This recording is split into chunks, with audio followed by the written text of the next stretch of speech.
Today I'm making a Cylon. What could go wrong?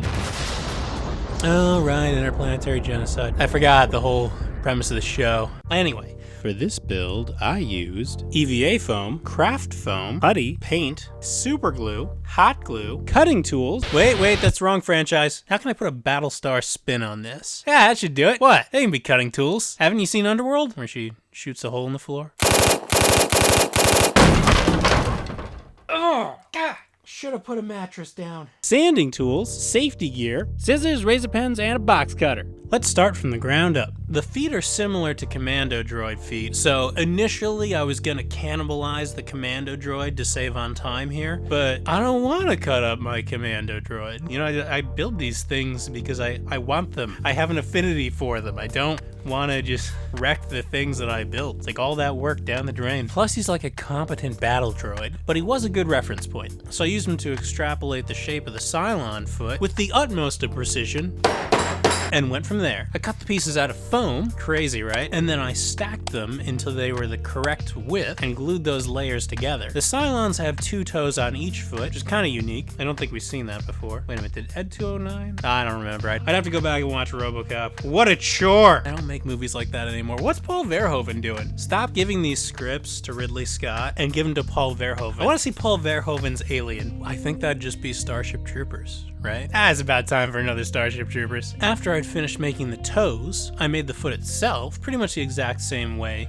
although instead of layering it, I made walls out of scrap foam just to save on new foam sheets. I have a lot of wall size scrap foam, but not a lot of side of foot size scrap foam. This is a feeble attempt to cut down on all the piles of junk I have lying around. I'm Andy Dufresne and the foam is my prison, and these videos are my rock hammer. Before closing it up, I punched out a hole for the ankle. It's just easier when it's flat like this. And I added puzzle pieces on the inside for support because I have infinite puzzle pieces. Then I closed it up and attached the toes. After that, I made the ankle hinge pin, but before placing it, I have to make something for the foot to attach to, like a shin. The Cylons are absurdly tall. I mean, you know, it makes sense they have to be menacing, but it means that all of the individual parts have to be stretched out vertically. Hence, I will be using a full sheet of foam for this piece. You know, people always ask me how many sheets you need to buy for these projects, and the truth is, I don't count because I do this all the time. So when I'm in a hardware store or a craft store and I see a bunch of EVA foam on sale, I clean them out so that I'll never run out. So no, I cannot give you a straight answer on that. But if I had to think about it, 1, 2, I'm gonna say 12, ballpark 12. Don't quote me though. I made an extremely rough stencil on cardboard and then traced it onto foam. And then I cleaned it up a bit with a straight edge and cut it out with a work knife, which I continually sharpen.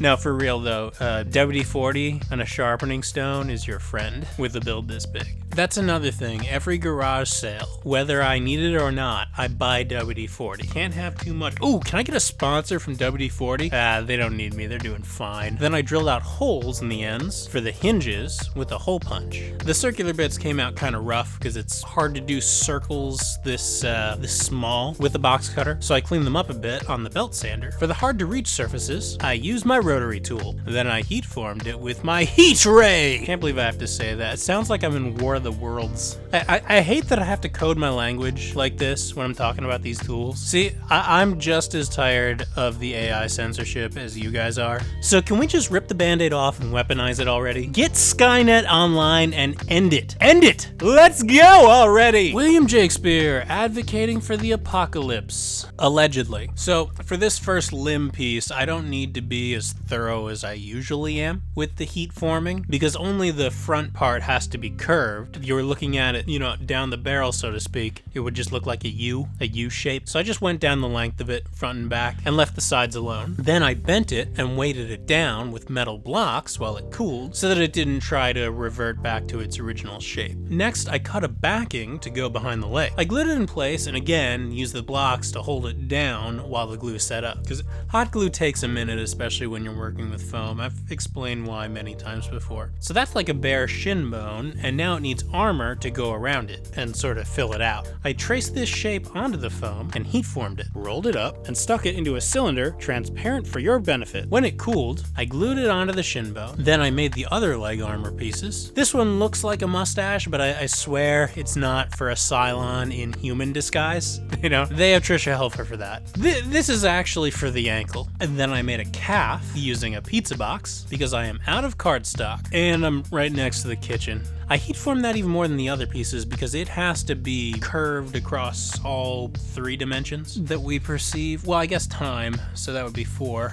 Okay, H.G. Wells. I attached those to the shin and added a little bit of scrap pipe in there to look like a pneumatic piston. Then I attached the shin to the foot at the ankle, as opposed to the shoulder. Moving on up, the femur is just 4 layers of foam with holes in either end for the joints. Literally 1 stencil that I used 8 times for the legs. Then I built on top of that. There are a few parts that go around it to make it look complicated and mechanical, but it's really not. It's just the upper part of a piston, and I don't understand why they did that. Well, no, it probably saves money. I'm sure it saves money, but to me, it's like you just make 1 cylinder and put a brake in it, and then you've got a full piston, and I believe it's a robot, right? What are we doing here? Then I surrounded that with essentially leg armor that has a lot of holes in it. That's literally all it is. I know it looks wild, but I literally just took my Stormtrooper template for the leg and punched massive holes out of it. So once I had that crazy shape, I traced it and cut it out, and you know, all the things, all the steps. Heat form it, round it out, stick it in a tube to cool down. Something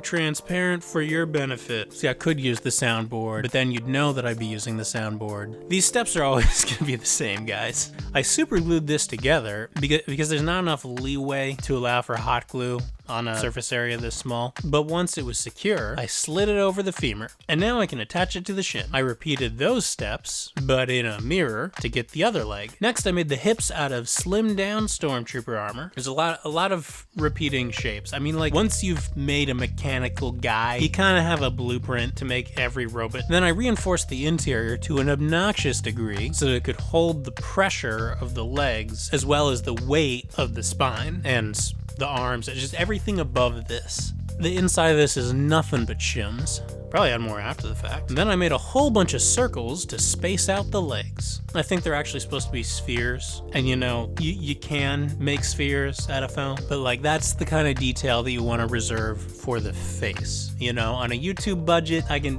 circles. Moving up, the Cylons have a wasp waist, just to hammer home that it's not a guy in a suit, which I think we all knew, but they felt the need to go, look, it's different. No one's wearing this armor. Well, except maybe Timothy Chalamet on stilts, which kind of negates the scariness in my opinion, but when you consider that it has literal hand cannons and Freddy Krueger fingers, I think that makes up for it. So just to get that shape, I'm gonna use part of a shoulder template, like the basic shoulder neck template. I think I originally built this for my Xenomorph costume, but it keeps coming up. Like every time I need to do a suit build, here I'm only using the outermost shoulder part though, from the side of the shoulder up the side of the neck to just below the ear. So I'm gonna make that, and then I'm gonna flip it upside down so that it widens at the top, not the bottom. I cut those out, heat form them, this time pressing them over this makeshift anvil. You can also just use your knee, but that's harder for the narrower end and also harder for me to get on camera. You know, you could just move the camera. The tripod's broken, all right? It's a pain. It's literally bungee corded to the desk. After that, I glued them together. Then I reheated them just so that they would shift back a bit and even out the lumps. Then I repeated those steps to make one for the other side of the body. And now for the spine, which is going to be the core of the robot, I'm going to use a cardboard poster tube. I cut it to length, and then I began to build detail on top of it using scrap foam from other projects. Heat forming is really labor intensive. I mean, more time intensive, you know? Makes the build process take longer and drives up my power bill, so if I heat form a piece and it doesn't end up getting used, I'll end up saving it on the offhand chance that it'll come in handy in a future project, is what I'll tell the authorities when they drag me away kicking and screaming from my hoarding house. A likely story! When I finish with the abs, sure. I attach the kidneys, why not? Then moving up, I added another piston to the center, same as on the legs. There's a lot of repeated shapes on this robot, which I've come to realize happens in pretty much every sci-fi franchise in order to cut down on cost. But also consistency is pleasing to the eye, in my opinion. There's one of these on the back as well, but I noticed in later seasons, they added a segmented spine to the back of it. Again, similar to the commando droid. Presumably because they got more money to animate more detail. Hey, I would too. I'm sure that was just driving the animators insane. Oh, don't look too long. The next section is sort of a ribcage type segment. For that, I used one of my generic chest armor patterns and carved it to be a bit more swoopy. Once I have these templates refined, I'll scan them in, clean them up, add some labels, and make them available to you guys. Link down below in the video description. And that way, you don't have to go through the same trial and error process that I did. Next up is the Cylon's shoulder pectoral segment, which is relatively simple. It's just kind of bizarre because it's distorted so much by the robot's height. It consists of 5 main pieces that need to be heat formed, and then 2 symmetrical ones for the hood. Because these seams are so long, I reinforce them on the inside with hot glue and scrap foam to keep them from coming apart under stress. I attached the hood to the shoulders, which was a pain, but it eventually got there. Then I made the shoulder rims. I used the box cutter to cut down a mat into 4mm width foam, which, you know, it's easier to use craft foam for these, but for lighting purposes, at a specific point in this video, the whole thing has to be gray, which is why I'm trying to use all gray foam. Sometimes I have to build these in a less convenient way just for the sake of making the video. It's infuriating. But what are you gonna do? Then I made the Cylon single greebly. There it is. And that's it for the core of the Centurion. Now let's move on to the arms. Starting with the shoulders, I want these to articulate across multiple surfaces, so I drilled holes in both of the flat surfaces. And next, for the actual shoulder part, I used another Stormtrooper template of its shoulder, go figure, and cut it to be shorter, about half size. I heat formed it and then glued the dart closed. Then I added one of the sides. I don't want to close it up completely right away, just because installing the hinges is a bit tricky. So for now, I left it and switched to the outer trim pieces. Those are just kind of decorative. Then I installed the hinge pin to the other shoulder cover before gluing it into the pauldron itself. Once it was secure, then I installed it. Okay, now I could do the other angle. You kind of have to pivot it to get it in there, but once it was in there, then I closed it up. And that's how to make a mechanical joint that pivots on multiple axes. Now moving down to the arm, I made new stencils and repeated the foam smithing process, but this time without heat forming, because these are actually a lot easier. They're just essentially boxes. Rectangular boxes, not cubes. I don't want to say that the animators cheaped out here. It's more of they were hindered by their budget, which I can absolutely sympathize with. So I have a Patreon. For the pneumatics on the arm, I'm actually going to use PVC pipe just because I already cut them in half on another build, so it's less work right now. They were originally part of the Traitor Riot baton, which, yeah, sure, it fell apart, but after 9 years, it only needed to work for 5 minutes. I call that a win. And like a phoenix from the ashes, it will rise again to perpetuate sci-fi villainy. I might be reading into this too much. It's just a piece of plastic, which I attached to the foam to make a robot arm. Now for the forearm, it's basically the same as the last segment. It really doesn't even matter. It's going to be hidden by the armor anyway. But boxes are easier to attach things to than cylinders, so boxes it is. The first attachment is the wrist. I'm gonna start with a foam circle just to act as a plug. The socket is going to be a cardboard tube. If you can find one thicker than a paper towel tube, then that'll be more durable. So I used one from an aluminum foil dispenser and cut it down to size. Man, I bet Jimmy Bamber was glad he never had to say the word aluminum. He's British, but he was doing an American accent, and I'm kind of like, why? This is in space. Maybe the hacksaw was overkill. I promise, it's really dull. Last time I used it was to cut through copper. Hey, at least I didn't use the chop saw, right? Oh, I could have used my chop saw unnecessarily. Next time, I promise. I glued it onto the stump, but before making the hand, I'm gonna add all the other details, because let's be real, the hands aren't really that important on this robot. They always fold up. I mean, they got knives for hands, and there's a scene where it like has to de-articulate itself a bit just in order to not harm somebody. I cut out armor plates and then heat form them. These are similar to the pistons, but they're a little bit longer, and they've got to be more rounded, so I have to use the anvil again, not not just the two. So I made one for each arm, but I also made an extra one so that I could puppeteer it. I'm not proud to admit this, but it wasn't until this point in the build that I realized I could have done this as a costume, not just a standee. So I'm just gonna store that in the back of my memory banks. Note to self, build more Cylons. Wow, tall order, how will I manage? The guy who builds all the robots has to build more robots. When they cooled, I attached them to the arm. Now for the blasters. They're just cardboard tubes, so I got a bunch of varying diameter and glued them together in a telescoping formation. The side cannons are mounted on pylons, so I used some cut-off puzzle pieces for those. But the larger caliber center cannon specifically folds up into the arm, so I had to make a more specific pivot point for that in the notch on top. So I attached those to the arm. See how it pivots? Now for the hand, I'm going to use a cat toy for the pivot point. I used toothpicks as hinge pins so that the hand could pivot, and then I attached all this garbage to basically just be a plug to fit into the wrist socket and have some tension so it just doesn't just fall out, because most of the time it's going to be aimed straight down. You know, it's fighting gravity. After that, I made the palm again using one of my stormtrooper, another one, the trooper build is doing a lot of heavy lifting. I heat formed it, cut a half circle notch in the back and attached it to the wrist, and then attached the upper arm to the forearm using wooden spikes as hinges, not toothpicks, those won't be strong enough. Then I attached the shoulder and of course did the whole thing in reverse for the other arm. Although these pieces are pretty symmetrical, so the only thing you really got to reverse is the hand and the upper arm. For the fingers, I used these finger extenders off of my alien costume. There are a million different versions of these online, so I just picked up some cheap ones. Now, you may think this is me cutting corners, and you'd be right, but counterpoint, the Cylons on the show only had 4 fingers, because fingers are notoriously hard to animate. Just ask any AI. That's gonna be the new Turing test. Forget chess. How many fingers am I holding up? Now finally, let's build the head. I started with some old knight helmet patterns. They're all kind of similar, so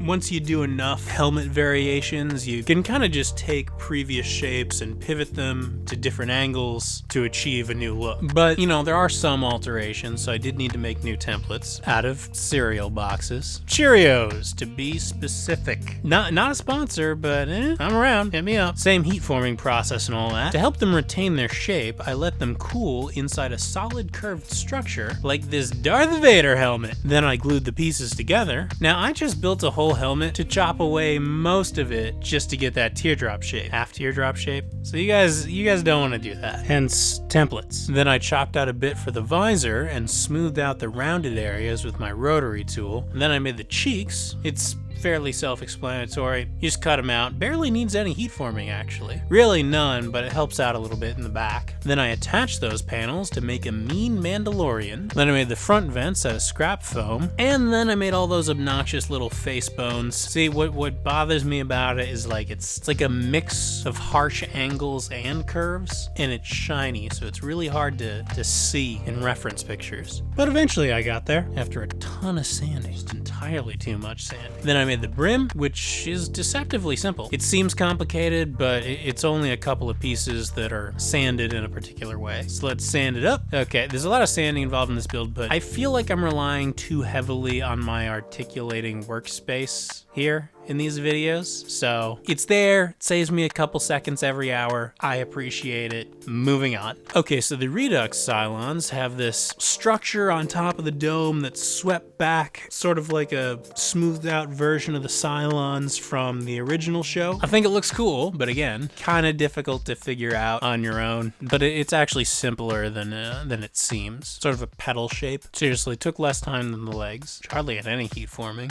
I sliced that up and heat formed it, and all the typical foam smithing steps. All the same steps, but I do want to mention that when you heat form foam, if it's this thin, then you have to be very careful not to burn it. You don't need to heat it up for as long, you know, because sometimes you can hide a burn on regular foam, but when it's this thin, it just immediately burns and smolders and crinkles and it becomes useless. I attached that to the head, and then I added a bunch of framing strips. I'm using gray offcuts for this. It's easier to just use 4mm black craft foam. It's just pre-made, you know. Then to smooth it out, I put putty in all the seams and crevices. This is a DAP product. It's Alex Fast Dry, which is supposed to dry in 25 minutes. I'm using it because I'm gonna need to do multiple layers. After that, I painted the frack out of it with flat gray as a base coat. This is important because it has to be totally smooth before it's chromed, and a flat base coat allows you to see any flaws that need to be filled before you do that. So those showed up, I filled them in, and gave it another coat. Once it was totally dried and smoothed out, I could apply the chrome coat, but it wouldn't be a Cylon without the eye. So I picked up this board from Jupiter Electronics and built a stand in the helmet for it to rest in. The lens that I'm using is an offcut from a Daft Punk helmet, where I actually used a similar template. I made like basically a sculpt, and then vacuum formed plastic on top of that, and dipped it in dye, and then shaped it, and hung onto the scraps for exactly this purpose. Then I assembled all the pieces for the chrome paint job. I'm just gonna do that in post, because the reality is chrome paint will take another month to do correctly. And I know it doesn't seem like a huge thing, particularly if you're using spray paint, but it's too cold outside to use spray paint right now, and it's not in the budget. Again, I've got a Patreon, so for now, I'm gonna do that in post, and over the next series of videos for other builds, you'll see them in the background slowly getting shinier. So here we go. See how easy that was? And that's how to make a Cylon. So say we all. Alright, hope you enjoyed that. Thanks for watching, everyone. Want to shout out my patrons. The names scrolling by, they made this video possible, because, you know, this is a lot of work. Ad revenue doesn't cover it, it's a drop in the bucket. These big builds are only possible because of patrons such as Gabriel T, Dexter M, Paul W, Graham K, Kieran A, Kendrick E, and all the others who I would definitely give individual shout outs to, but I am losing my voice yet again. Oh well, what you gonna do? So if you want to join them, you can head on over to the Patreon page, linked down below in the description, where patrons get ad-free early access. If you're not able to support but do want to follow me, then you can subscribe, hit the like button, hit the bell icon so you get notified when there's a new upload. And yeah, that's pretty much it. Thanks again, happy crafting, see you later.